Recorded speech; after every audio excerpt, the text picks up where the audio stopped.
जय माता दी दोस्तों। माता रानी की कृपा आप सभी पे बनी रहे। तो दोस्तों राधे राधे, कैसे हैं आप लोग सब? आई होप सब अच्छे होंगे। तो दोस्तों आज की वीडियो में मैं आप लोगों के साथ में शेयर करने जा रही हूँ कि धन पोटली, हमें लक्ष्मी माँ की पोटली कैसे बनानी है। तो जहाँ पे ये लक्ष्मी पोटली रखी जाती है और बनाई जाती है ना, धन धान्य की दोस्तों, उनके घर में कभी भी कमी नहीं रहती। तो देखिए, लक्ष्मी पोटली बनाने के लिए सबसे पहले हमें एक पोटली लेनी है।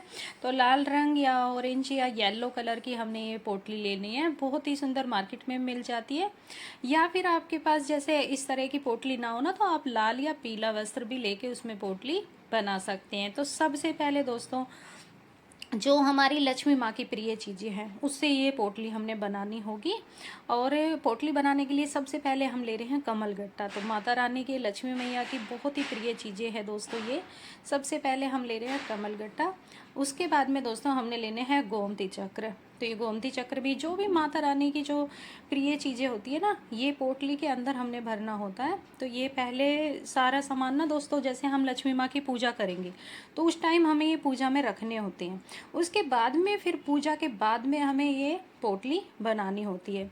तो ये हमने किस संख्या में लिखने हैं, तो देखो वैसे आप 5, 7, 11 जितनी भी संख्या में आप ये ले सकते हैं। तो 5 हमने गोमती चक्र लिए हैं, 5 हमने कोड़ी लिए हैं। तो इस तरीके से 5, 7, 11 आप जैसे भी ले सकते हो।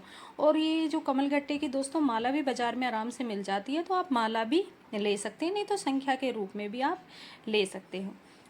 अच्छा, अब साथ में ही दोस्तों हमें चाहिएगी हल्दी की गांठ। तो हल्दी की गांठ आप 2, 5, 7 जितनी भी देखो आप श्रद्धा हो आप उस हिसाब से ले सकते हो। उसके बाद में हमने ये लेनी है सुपारी। ये ना दोस्तों माता रानी की बिल्कुल प्रिय चीज़ें हैं, जो हमने उनकी पोटली बनाने के लिए आवश्यक चाहिए होती है और ये आसानी से मिल जाती है। तो इस तरीके से उसके साथ में दोस्तों हमने लेनी है लौंग और इलायची। तो ये हमने 5 लौंग ले ली है और 5 ही इलायची ले ली है। तो इस तरीके से, और दोस्तों जो हम धनतेरस पे धनिया लाते हैं ना, हमने वो भी बहुत ज़रूरी है लेने। तो ये हम लेंगे धनिया।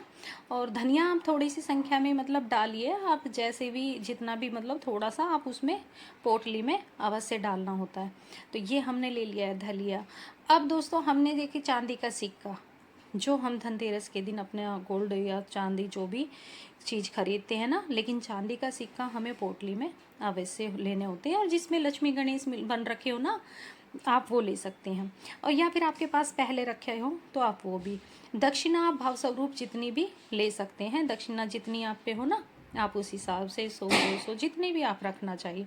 और ये नकदी ना दोस्तों, ये पैसे हमने खर्च नहीं करने होते हैं। जैसे कि हम इस साल अपना दिवाली पूजा पे दक्षिणा चढ़ाएंगे, तो वो दक्षिणा हमने अपनी पोटली में रख देनी है।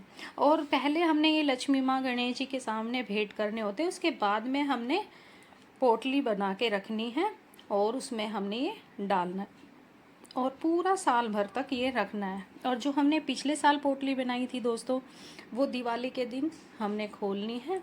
और उसमें से कमल गट्टा, गोमती चक्र वगैरह तो हम इसको थोड़ा सा गंगा से छिड़क के दोबारा हम यूज़ में ले सकते। सिक्का भी हम दोबारा यूज़ कर लेंगे। और दक्षिणा जो है ना, ये हम एक साइड में रख देंगे, ये हमें खर्च नहीं करनी होती है। तो इस तरीके से, और हल्दी और धनिया, लौंग, इलायची, ये अगर हम यूज़ कर लें अपने घर में तो इनको हम यूज़ कर सकते हैं। नहीं तो आप अपने घर में जो भी गमले हो ना, आप उसमें इसको डाल सकते हैं। तो इस तरीके से हमने सारी चीज़ें इस पोटली में हम डालेंगे और लक्ष्मी माँ की ये हमने पोटली बनानी है। और उसके बाद में दोस्तों हमें माता रानी से प्रार्थना करनी है कि हे माता रानी, जिस तरीके से हमारी ये पोटली भरी है, वैसे ही हमारे घर में धन धान्य की कभी भी कमी ना आए, वैसे ही हमारे घर की तिजोरी भी भरी रहे।